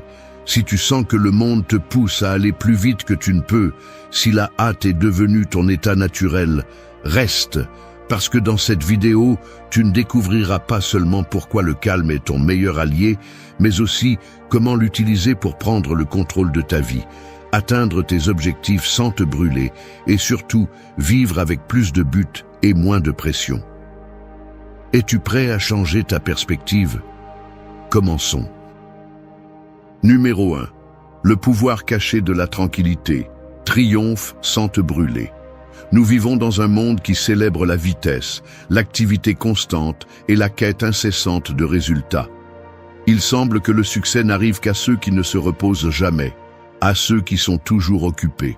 Mais que se passerait-il si je te disais que la véritable clé du succès ne réside pas dans le fait de faire plus, mais de faire mieux, avec tranquillité et concentration? Le calme est un pouvoir caché, un outil que peu de gens maîtrisent, mais qui peut faire la différence entre se brûler dans le processus ou atteindre ses objectifs de manière durable. La tranquillité n'est pas synonyme de passivité. Il ne s'agit pas de rester immobile face aux défis, mais d'apprendre à répondre au lieu de réagir. Alors que d'autres courent désespérément pour atteindre le succès, les personnes qui cultivent le calme avancent avec assurance, choisissent leur bataille et se concentrent sur ce qui compte vraiment. Cette sérénité permet de prendre des décisions plus judicieuses, d'éviter les erreurs impulsives et d'apprendre à voir le tableau complet avant d'agir. Le stoïcisme, une philosophie millénaire, nous enseigne que nous ne pouvons pas contrôler ce qui se passe autour de nous, mais que nous pouvons contrôler notre attitude face à cela. En adoptant cette perspective, chaque situation cesse d'être un problème et devient une opportunité de pratiquer le calme. As-tu perdu un travail? Tu peux te noyer dans le stress ou utiliser cette pause pour redécouvrir ton but. As-tu un conflit personnel? Tu peux réagir avec colère ou répondre avec sérénité en construisant des ponts au lieu de les brûler. De plus, la tranquillité a un impact direct sur notre santé. De nombreuses études montrent que le stress constant n'affecte pas seulement l'esprit, mais aussi le corps. L'anxiété chronique peut affaiblir le système immunitaire, augmenter le risque de maladies cardiaques et réduire la qualité de vie. En pratiquant le calme, tu protèges non seulement ton bien-être émotionnel, mais tu prends également soin de toi physiquement, ce qui te donne plus d'énergie et de clarté pour poursuivre tes objectifs. Le pouvoir caché de la tranquillité se manifeste dans les moments critiques. Alors que d'autres sont paralysés par la pression, ceux qui ont entraîné leur esprit à rester calme trouvent des solutions créatives. Un leader tranquille inspire confiance, un professionnel serein résout les problèmes, et une personne qui agit avec une paix intérieure devient un aimant à opportunité. Il ne s'agit pas d'éliminer le stress de ta vie, car c'est impossible. Il s'agit de changer la façon dont tu le gères, de comprendre que chaque pause est une opportunité pour recharger tes batteries, que chaque respiration profonde avant une décision peut éviter des erreurs coûteuses, que chaque moment de tranquillité est, en réalité, un pas solide vers le succès. Donc, la prochaine fois que tu sens que tout bouge trop vite, arrête-toi. Respire. Observe. Ne te laisse pas emporter par le courant du chaos. Souviens-toi que le calme n'est pas seulement un refuge, mais une stratégie puissante. Parce qu'au final, ce n'est pas celui qui court le plus qui gagne, mais celui qui se déplace le mieux. Et le mouvement le plus sage vient toujours de la tranquillité. Numéro 2, arrête de courir. Comment la sérénité peut transformer ta vie? Nous vivons à une époque de vitesse. Tout bouge rapidement. Les nouvelles, les réseaux sociaux, les attentes. On dirait que si tu ne cours pas, tu restes en arrière. Mais combien de fois cette course constante t'a-t-elle vraiment mené là où tu voulais être? Le problème est que, en courant sans cesse, nous finissons souvent épuisés, déconnectés de nous-mêmes et sans profiter du voyage. C'est ici que la sérénité entre en jeu, non pas comme une pause obligatoire, mais comme un choix conscient qui peut transformer ta vie de manière que tu n'as peut-être jamais imaginée. La sérénité ne signifie pas abandonner ou être moins ambitieux. Au contraire, c'est une attitude puissante qui te permet d'aborder chaque situation avec une clarté mentale et émotionnelle. C'est comme avoir une boussole interne qui pointe toujours vers le nord, même au milieu de la tempête. Au lieu de réagir impulsivement, elle te permet de répondre avec sagesse. Au lieu de t'épuiser à tout faire, elle t'aide à prioriser ce qui compte vraiment. Quand tu arrêtes de courir et choisis la sérénité, quelque chose de magique se produit. Tu commences à remarquer des détails qui passaient auparavant inaperçus. Tu peux apprécier les petites victoires, apprendre des échecs sans te sentir vaincu et surtout, profiter du processus sans être obsédé par le résultat. Cela améliore non seulement ton bien-être mental, mais te rend également plus productif et créatif. Parce que les meilleures idées ne naissent pas dans la précipitation, mais dans le calme. Le stoïcisme, une philosophie pratique et profonde, nous rappelle que le véritable contrôle n'est pas dans le monde extérieur, mais en nous. Marc Aurèle, l'un des grands penseurs stoïciens, disait « Le bonheur de ta vie dépend de la qualité de tes pensées. En ralentissant, tu as l'occasion d'écouter ces pensées, de les filtrer et de choisir consciemment lesquelles nourrir et lesquelles laisser partir. Cela te libère de la pression extérieure et te permet de vivre selon tes propres valeurs. De plus, la sérénité a un impact direct sur tes relations. Quand tu arrêtes de courir, tu peux vraiment écouter les gens. Tu peux te connecter à partir de l'empathie, éviter les disputes inutiles et renforcer des liens authentiques. Une personne sereine n'a pas besoin de s'imposer parce que sa paix intérieure parle d'elle-même. Elle inspire confiance, attire l'harmonie et établit des limites saines sans avoir besoin de hausser la voix. Peut-être que l'un des plus grands avantages de la sérénité est la façon dont elle change ta perception du temps. Au lieu de sentir que tu en manques toujours, tu commences à le vivre avec abondance. Chaque moment devient plus profond, chaque expérience plus significative. Il ne s'agit pas de faire moins, mais de faire mieux, de mettre ton énergie dans ce qui compte vraiment et de lâcher ce qui ne fait que consommer sans apporter. Alors, si tu te sens coincé dans la course sans fin de la vie, arrête-toi. Non pas parce que tu abandonnes, mais parce que tu choisis un chemin plus sage. Parce que parfois, la meilleure façon d'avancer n'est pas de courir, mais de marcher avec sérénité. Au final, la véritable transformation ne vient pas de la vitesse, mais de la pleine conscience de chaque pas que tu fais.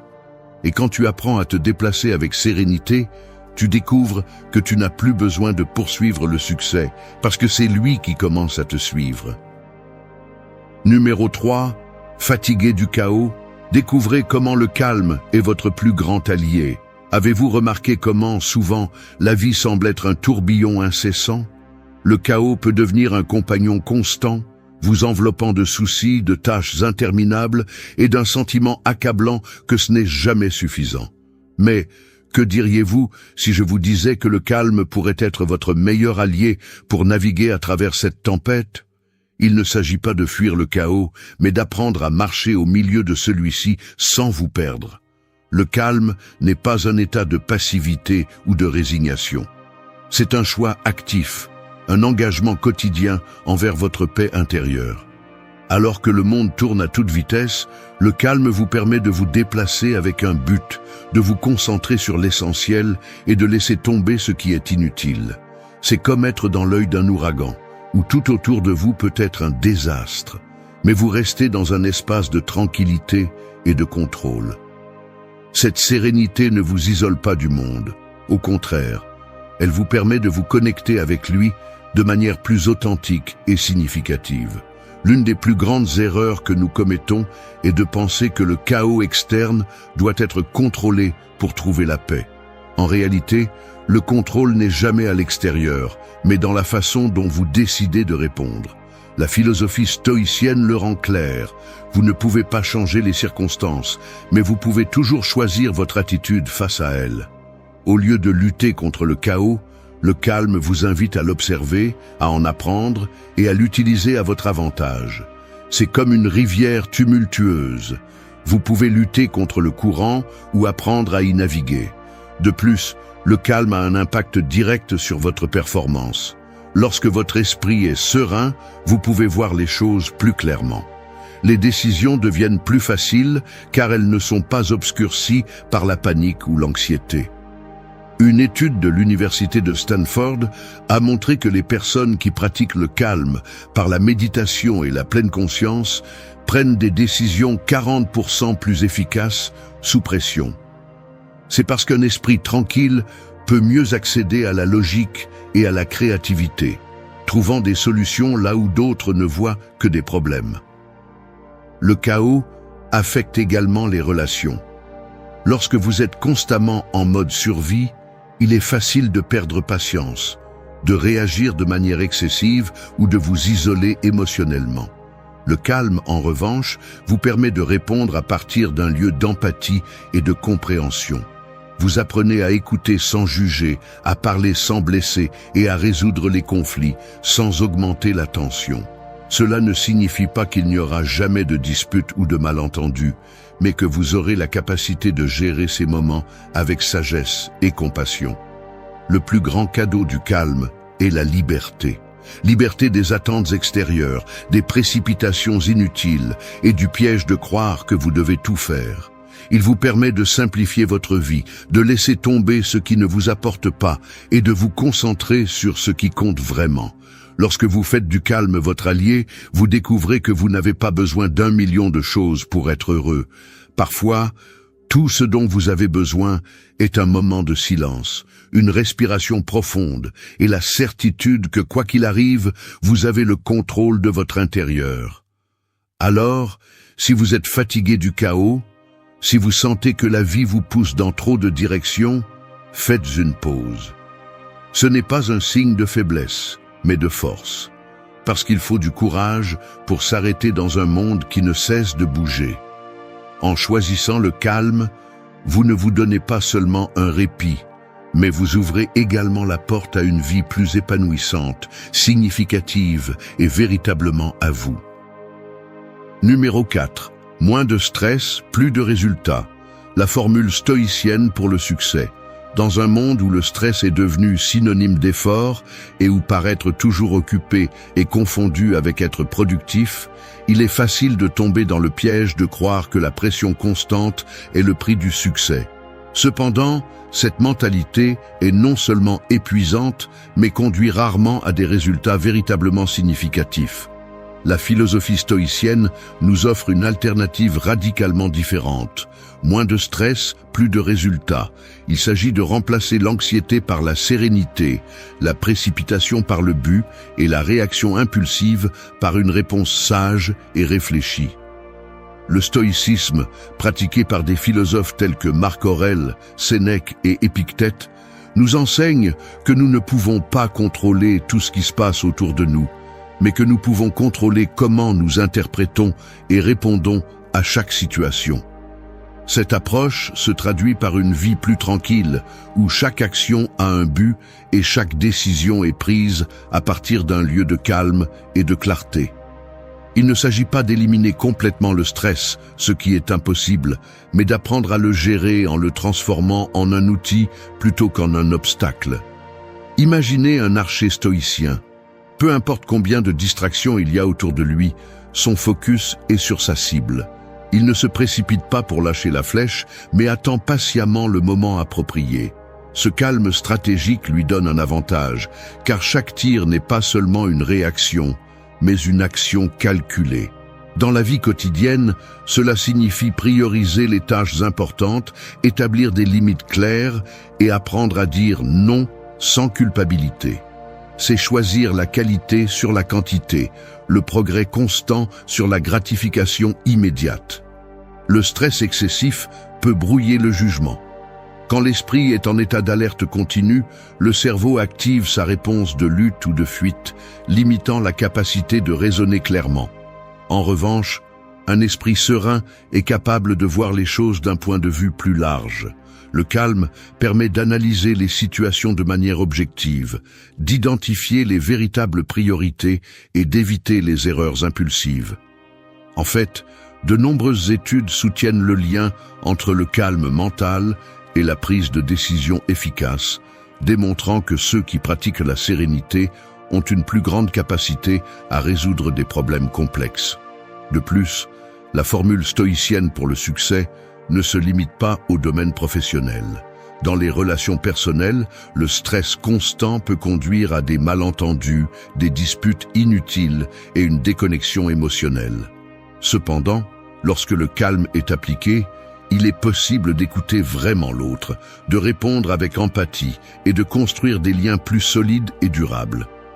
La sérénité devient un outil puissant pour créer un environnement de paix, à la maison comme au travail. Il est important de souligner que le calme ne signifie pas l'inaction. Au contraire, il s'agit d'agir avec intention et non par simple réaction. C'est choisir les batailles qui comptent vraiment et lâcher celles qui ne font que consommer de l'énergie sans apporter de valeur. Un véritable stoïcien ne poursuit pas chaque opportunité, mais sélectionne celles qui sont alignées avec ses principes et ses objectifs à long terme. Cette sélectivité réduit non seulement le stress, mais augmente également l'efficacité dans chaque domaine de la vie. En résumé, moins de stress et plus de résultats n'est pas seulement un slogan motivant, mais une stratégie réelle et réalisable. En adoptant la mentalité stoïcienne, il est possible de transformer la relation avec le stress en utilisant chaque défi comme une opportunité pour pratiquer le calme et la résilience.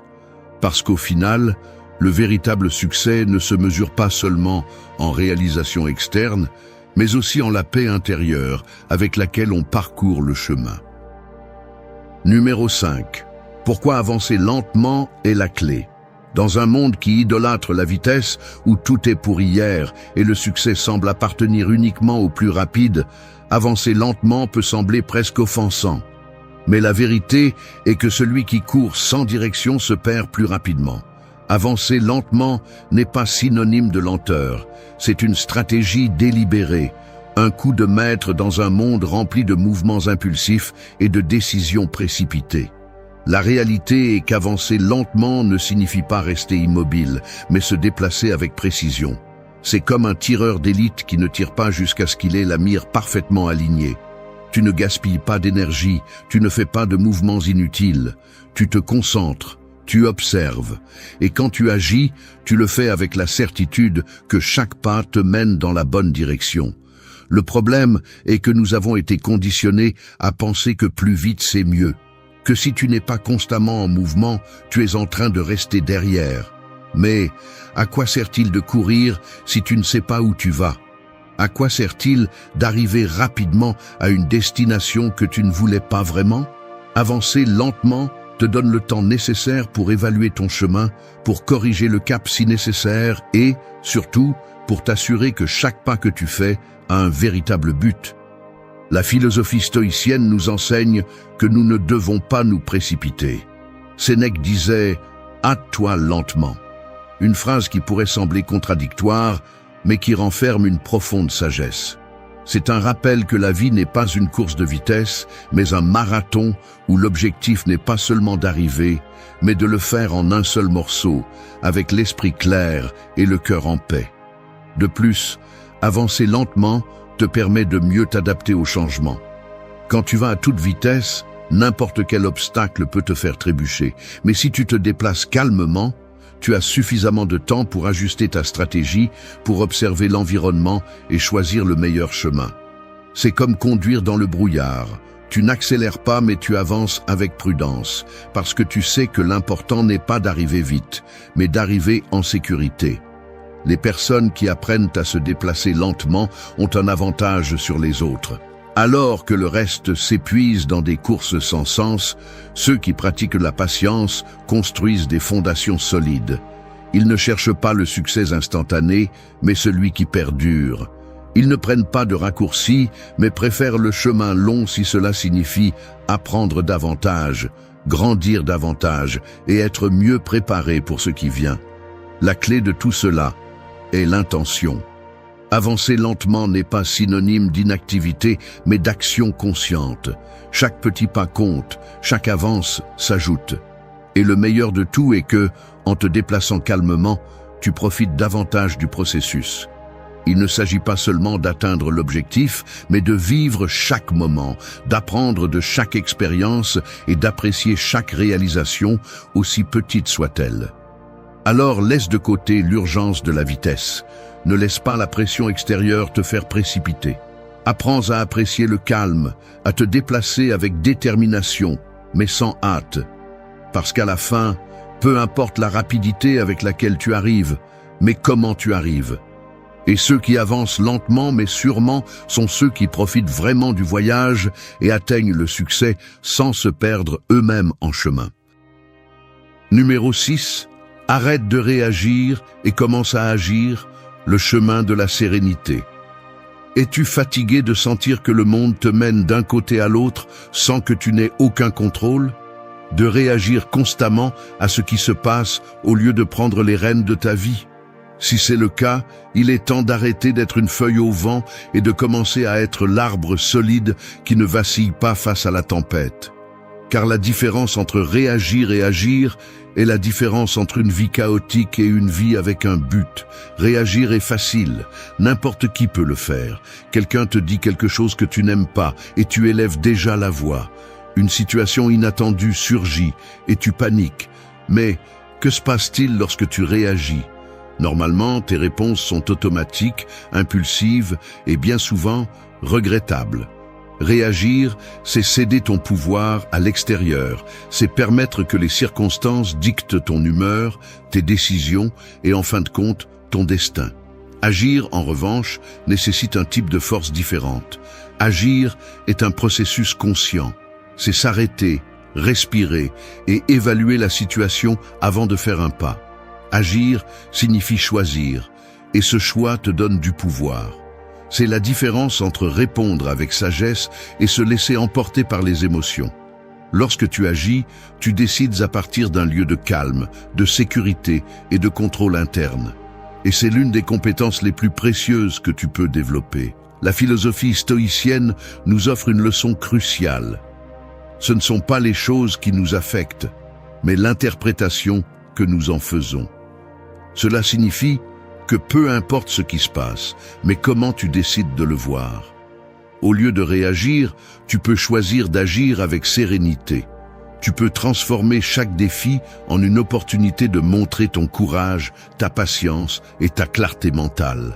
Quand tu apprends à agir au lieu de réagir, quelque chose de magique se produit. Tu commences à remarquer comment les situations cessent d'avoir autant de pouvoir sur toi. Une critique ne te fait plus tomber. Un imprévu ne te déstabilise plus. Ton énergie n'est plus consommée à répondre à tout ce qui se passe, mais elle se concentre sur ce qui est vraiment important. Tu commences à donner le rythme de ta vie au lieu de danser au son qui te joue. De plus, agir avec calme a un impact direct sur tes relations. Au lieu de répondre avec colère ou frustration, tu peux choisir de communiquer avec empathie et assertivité.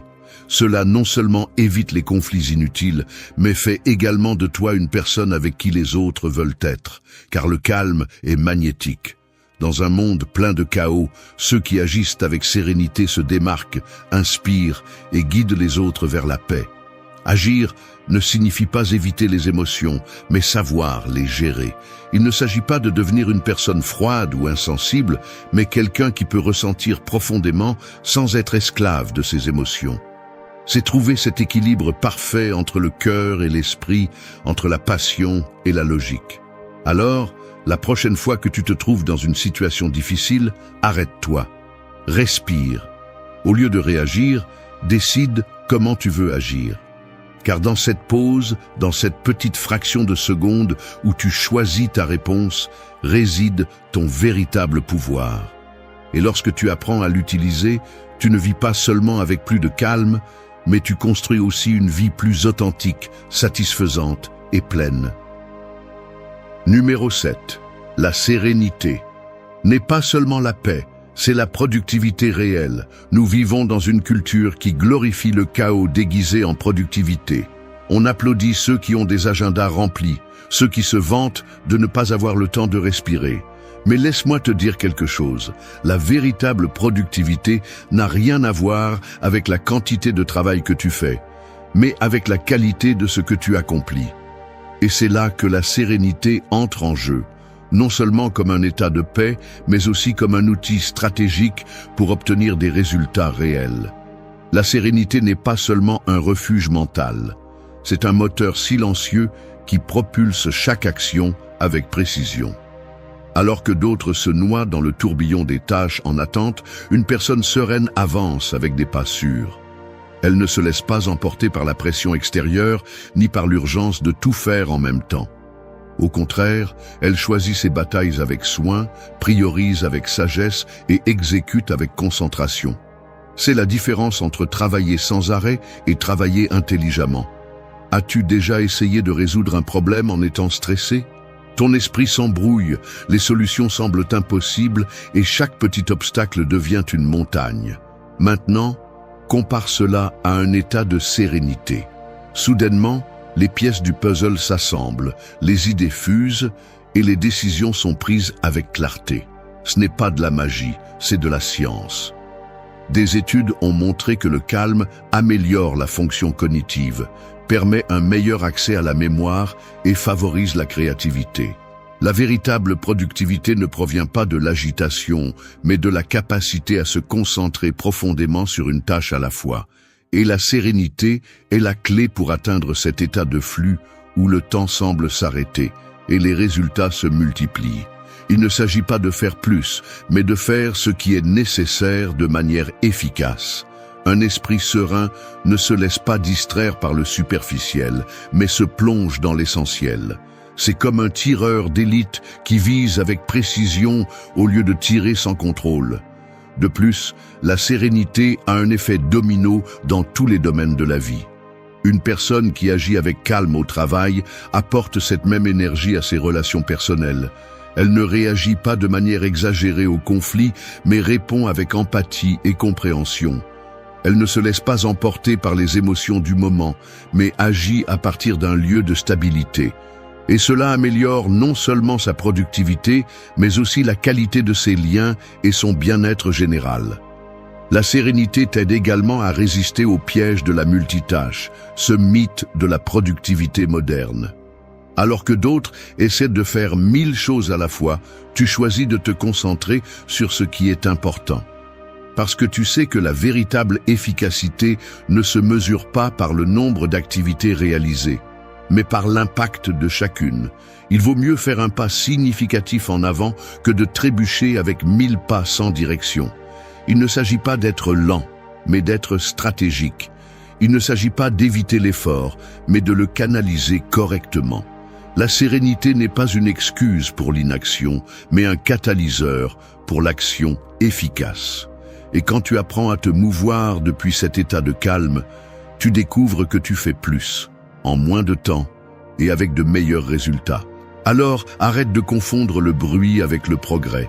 Apprends à apprécier la sérénité non seulement comme un refuge mental, mais aussi comme un outil puissant pour atteindre le succès réel.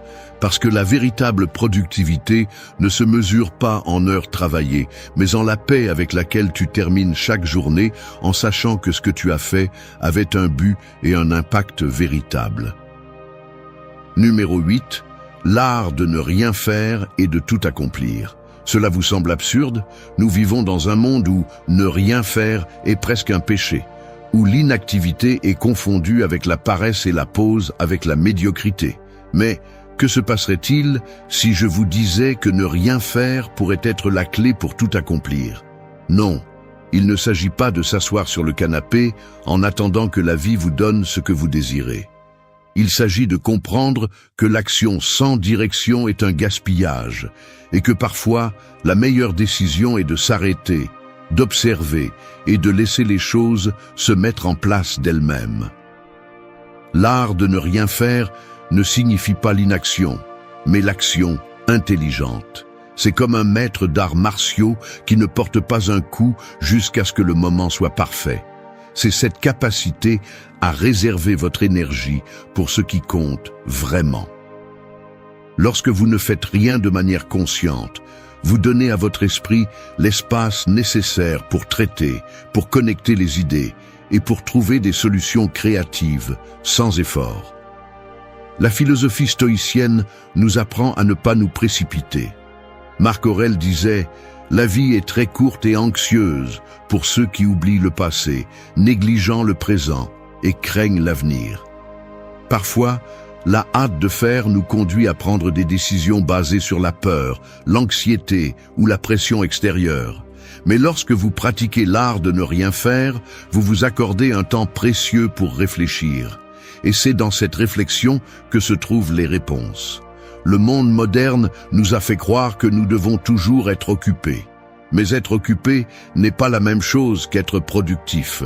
En fait, les esprits les plus brillants de l'histoire comprenaient l'importance de l'oisiveté. Albert Einstein, par exemple, trouvait beaucoup de ses meilleures idées en se promenant sans but précis. L'esprit humain a besoin de moments d'apparente inactivité pour connecter les points, pour permettre aux idées de circuler et pour libérer le stress accumulé. Apprendre à ne rien faire est aussi un acte de résistance face à la culture de l'immédiateté. C'est dire au monde que vous ne vous laisserez pas entraîner par sa vitesse, que vous préférez avancer à votre propre rythme. C'est comprendre que le calme est une stratégie puissante, pas un signe de faiblesse, car ceux qui savent attendre, qui savent observer sans agir impulsivement, sont ceux qui prennent les meilleures décisions lorsque le moment est venu. De plus, l'art de ne rien faire vous apprend à lâcher prise. Accepter que tout ne dépend pas de vous, qu'il y a des choses qui doivent simplement suivre leur cours. Cela ne signifie pas renoncer à vos objectifs, mais comprendre que parfois, la meilleure façon de les atteindre est de laisser le processus se dérouler sans le forcer. C'est comme planter une graine. Vous ne la faites pas pousser en tirant dessus, mais en lui donnant le temps et l'espace nécessaires pour qu'elle fleurisse. La prochaine fois que vous ressentirez le besoin de faire quelque chose juste par l'impulsion d'être occupé, arrêtez-vous. Demandez-vous si cette action vous mènera vraiment là où vous voulez être ou si c'est simplement une distraction. Permettez-vous de ne rien faire. Parce que dans ce silence, dans cette pause, c'est là que la vie vous parle le plus clairement. Il ne s'agit pas d'être passif, mais d'être sage. De comprendre que vous n'avez pas toujours à pousser, que vous n'avez pas toujours à courir, parce que parfois, la meilleure façon d'avancer est de rester immobile. Et lorsque vous maîtrisez l'art de ne rien faire, vous réalisez que en réalité vous avez tout accompli.